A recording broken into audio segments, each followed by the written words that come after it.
let's get started with the first thing here, the bag. So the bag that I use is the Peter McKinnon 25-liter bag. I got this last year and I used it the entire year.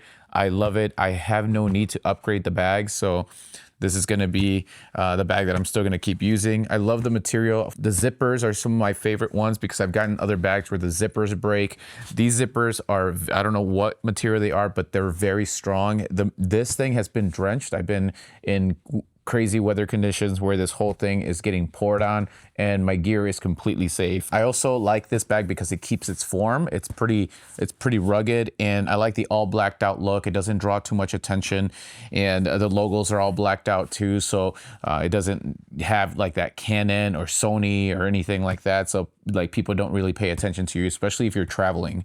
By the way, this bag also fits in the travel under the seat. Like if you are a person that travels for work, this bag fits right under the seat of the plane or on top too. You can easily carry this on while traveling, and that's another reason why I love my setup with this bag. You can see I carry two of the Peak Design tripods. They fit there perfectly. I got two of them because I usually run a 3-cam setup. And these things are amazing. Let's talk about the tripods. So this is the tripod that I use. This is the Peak Design travel tripod. It is perfect for what I use because I don't rig up my cameras. I try to stay as compact as possible, and these can support the cameras and my rig that I use for filming. Also, they are carbon fiber, so they're very strong, but also compact at the same time and very lightweight as well too. But they do have, I'll show you here. I know lightweight's a little bit tricky sometimes because of the wind. If your camera's top heavy, it's easy for a tripod to get blown over when you're shooting like a ceremony or it's windy outside. That's something that this cool thing right here, I don't know if you guys can see it on camera, but there is a hook right here. Here, probably you can see it right there. There's a hook right here, and you can actually hang a little sandbag. I often sometimes even like hook up my bag to this if I need this to really be stable. But this hook right here is for added weight. So if you want to add weight, you can use that hook there. That also comes off and it turns this top into a cell phone tripod. So it's awesome for content creators. Now this is pretty, I would say this is on the pricier side of tripods. There's other ones out there like the Ulanzi one that everybody uses. You can see it. I'm pretty sure you can find it. I don't know what the model name is, but I just like the Peak Design one because I do love the design. It looks really sleek, and it's just very easy to set up. And I want to show you guys a quick way to set this up and how I do it. So the easiest way for me to set this up is I turn this thing upside down, and with my hand I open up all of the handles like this, and then I grab the top of the bottom of the feet, and then I just go like this, and it drops. It opens it up all the way, and then what I do is I just go around like this. I just kind of hug, and then I turn it around, and it's ready to go. For tearing down too, I do the same thing. I close it, and then you can just bring this all the way around like this. Take all these out, and it's the easiest way to do it. Then you just close this thing like that, and then you kind of hug this like this, and then it's ready to go back on.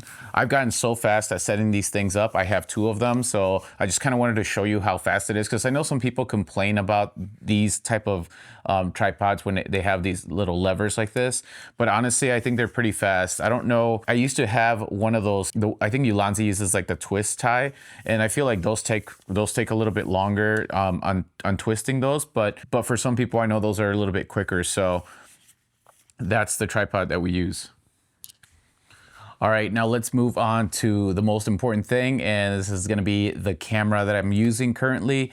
I used to use the FX3s, but I sold those and I got the C50s. I was always a Canon guy, and so when I switched over to Sony was because Canon just didn't have a compact cinema style like form, that like boxy square form camera with the shutter angle and all the cool cinema like features that was of the like FX3 size. So I ended up going to FX3, which FX3 is an awesome camera. Every once in a while, I'm not gonna lie, I do miss Sony. I think Sony's a great company. love the Canon system. I love their lenses. I love the color science. I based my whole workflow and style off of Canon. So when I jumped off the Canon train to go out into Sony, it was because of the compact workflow. And now that we have the new C50 right here, I'm back to Canon. So as soon as the C50 came out, I jumped on back to Canon. And honestly, for me, this is way better than the FX3. Now, I know it's kind of hard to compare because the FX3 has, it's pretty old now. I think it's like, what, 6 years old or something? I could be wrong. Probably, yeah. I think it's like 5 or 6 years old. I don't know exactly, but it's due for an update. I think this is the A cam right here, guys. It's a C50 Canon. I do not use monitors. I use the little flip out screen like this when I'm filming because, like I said, I want to keep things compact. My only thing about the Canon is that it doesn't bother me, but I can see how it can bother other videographers. This screen, I want to say it's probably the smallest LCD screen that you're going to get on a mirrorless camera. It is pretty small. Like, I don't know what the size is, but it doesn't use the whole screen. And yeah, I don't know why Canon did that, but that is a downside on this. Yes, it doesn't have IBIS, but honestly, I prefer it not to have IBIS because even when you have IBIS, it does this weird like jerk thing when it's not keeping up, or even when you're walking forward, it just doesn't have those natural movements. And honestly, with this top handle, and because Canon lenses are a little bit heavy and also have image stabilization, I can actually handheld this and walk and get the same effect as IBIS on the FX3. Now, it does take some practice. I have been doing this for years now. I love all the buttons on this camera. It does not have built-in NDs. I do use the Nisi VND filters. These are the 1 to 5 stops. I have them glued on to every single lens. I only used 3 lenses. So I have the what they call the holy trinity of zooms. It's going to be the 24 to 70, 70 to 200, and then I am ordering the 15 to 35. I used to have it, sold it, I'm getting it back. So those are the 3 lenses I'll be rocking. Right now I have a 20 millimeter that I'm using, but those are gonna be the 3 lenses that I use for everything. That's what I used when I had FX3 as well. They're just versatile, and when I'm shooting events, which is what I do here, I do a lot of run and gun. I'm a one-man band. I don't have the time to keep changing lenses, and going from like a 1.4 to a 2.8, to me, these cameras nowadays perform really well in lighting, so I don't need that 1.4. For shotgun mic, I'm using the Deity S Mic 3, and this is the short one. I like it because, like I said, look, it keeps this very, very compact. And one thing that I always use are going to be these Sony MDR 7506. These are like the classic OG Sony headphones that most of us like to use. You've probably seen these before. I hook these up here, and then I'm running and gunning because I do shoot documentary style, so I need to monitor the audio. And with 4-channel audio in this thing is awesome because I can have this on channel 1, which is my scratch audio, ambient audio. But then on channel 2, I can have the same audio, but just turned down like halfway. So that way I have a protection, almost like a safety channel. On channel 3 and 4, I do the same thing, but I actually use the DJI Mic 3s, which I'm using right now. And I can put channel 3 and 4 for 2 separate mics, or typically what I do is I just run all of it on mono into channel 3, and then I use channel 4 again as a safety channel turned down. Because these DJI Mic 3s, which are my microphones that I use here, it all fits here in the bag, and I'll show you the bag after we're done here. But the DJI Mic 3s are my favorite. I don't have them in here right now because I'm using them, but they come like this. They charge in here. The battery lasts all day, and they sound amazing. You're hearing them right now too. I use them for weddings. We are at this era now, guys, or time of filmmaking where people are so used to seeing these tiny little mics that it doesn't matter anymore. Like, I don't put the lav mics on the bride and groom. I usually just put one of these on the groom, just like by the boutonniere side. I attach it on there, and I don't have to worry about wind because these are some of the best microphones to use when it's super windy outside. Honestly, I get amazing results off of this. And before, when I used to use my little lav mic, I constantly would get wind noises. But for this, I just explained to the bride and groom, like, hey, this is gonna give you the best audio for outdoors and wind situations and stuff like that, and they're completely fine with it. They want their video to sound good. This is what they have to wear. Like it's not a big deal. What made me start using these instead of the labs now that I used to use is because I would shoot weddings as a photographer, and I would see other videographers use the DJI Mic 2, and that thing is huge, it's this big, and they would just clip it on, or even the Hollyland Max 2, I think it's called. It's the bigger one. People just clip those on, and they're freaking huge. Like even the groom's or suit jacket would be kind of folded because the microphone was so heavy, and I'm like, nobody ever said anything. So this little microphone, nobody's definitely gonna say anything. So that's kind of what got me breaking that thing of, oh, the groom might say something if you put like one of these square microphones. Honestly, I shot 49 weddings last year with doing this. None of them cared. Nobody even asked. I didn't even have to explain it to anybody. Everybody was happy, and it wasn't a big deal. I only use these for ceremonies and like vows, but then after that, I take them off for pictures and stuff like that. It's not a big deal, guys. These things are amazing. DJI Mic 3s are going to be my microphone. Like I said, alongside the D83 for shotgun mic. 24-70 is the lens that stays glued on to my camera, because right now I don't have the 15-35. Otherwise, that's the one that I would have on my camera. 24-70 would be the B cam, and then my C cam, the third one, would be the 70-200, and those are on tripods. So with that being said, I already told you guys about my lenses, but we use the 70-200 with a Nisi filter. I buy filters for other lenses so they're ready to go. This makes me feel like the cameras have built-in NDs because I don't ever worry about them. I just leave them on. Yes, even when it's dark in the reception, I just leave this on. The reason I like the Nisi VND filters is because they go down to one stop. So yes, I'm only losing one stop of light. And like I said, these cameras perform very well in low light. I have never had a problem with having a VND in the dark before. I mean, if I absolutely have to, which I haven't, like I said, I shot a lot of weddings last year and I've never taken these off, and it works just fine. These cameras are nowadays, you just don't have to worry about it. And we're just gonna pretend like this is a C50. I do own two, and I'll be getting a third one here very soon, starting up this season. But right now, this is a R6 Mark II. But this has the 20mm prime, and this is just kind of like my back angle where I get the wide one. It's the one I set on the back. I think it's crucial to have 3 cameras for weddings, especially for ceremonies. That's really the only time when I use 3 cameras. You can use them for speeches and dances and stuff like that, but I stick to 2 cameras when it comes to those other events.